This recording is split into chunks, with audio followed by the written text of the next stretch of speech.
All right, Larry Krueger here from the Pig and a Pickle Krug Show with a little 49er draft day video. It is round 6, and the 49ers have taken another player. Very interesting pick, this one.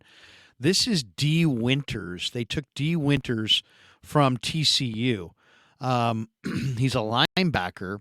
They took him 216th overall, linebacker out of TCU, 5'11", 227 pounds. He was the team captain.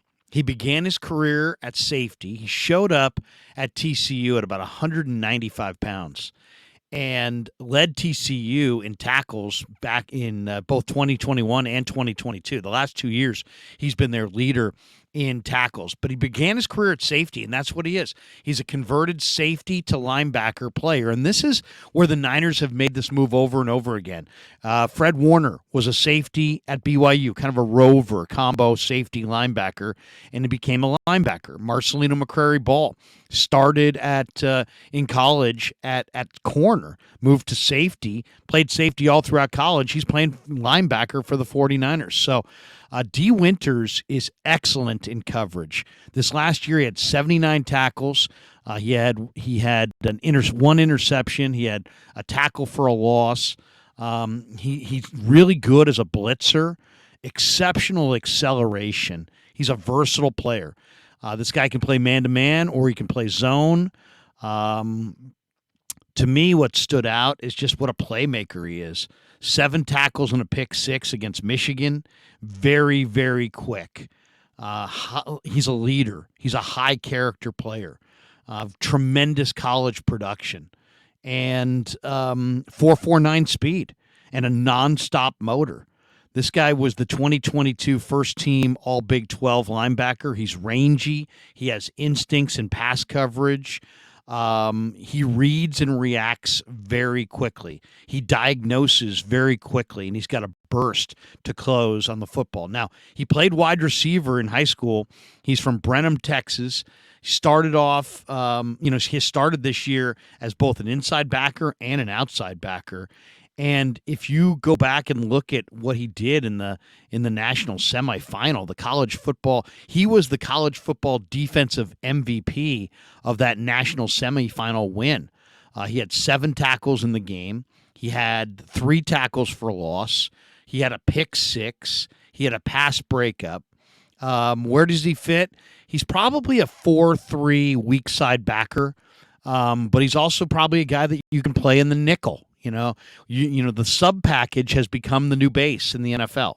What do you mean by that? I mean, basically just that it used to be the base defense was what you played, let's say 70% base and 30% nickel or dime.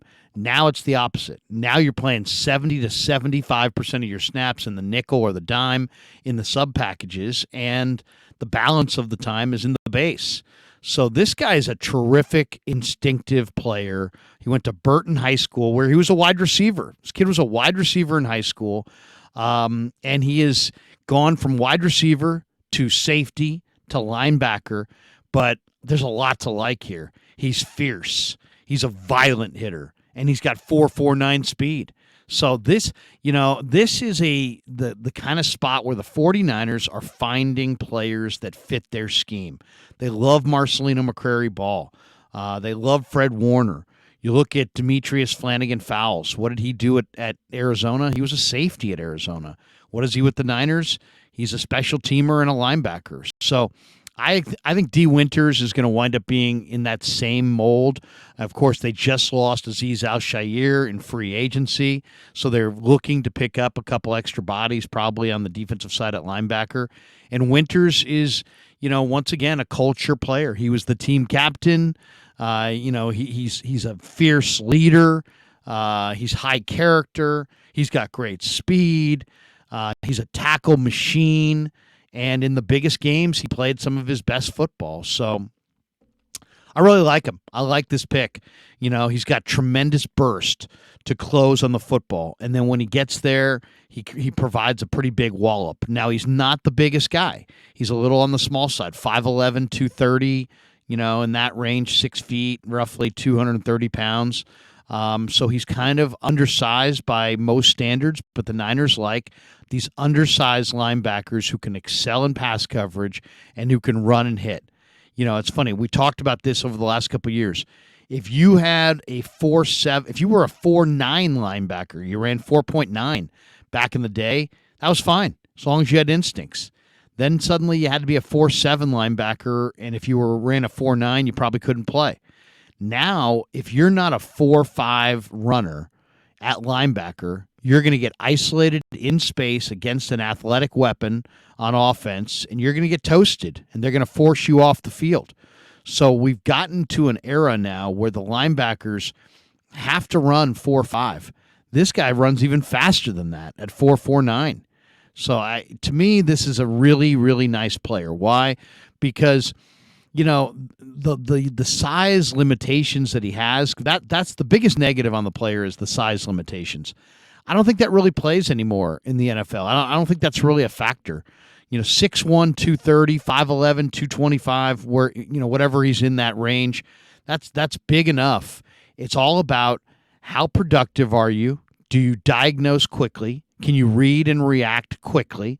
Can you cover an athletic weapon in open spaces? And this guy's career at safety and then high school at wide receiver give him movement ability that most linebackers don't have. But then there's a violence to this guy's game. He's rangy. He has instincts.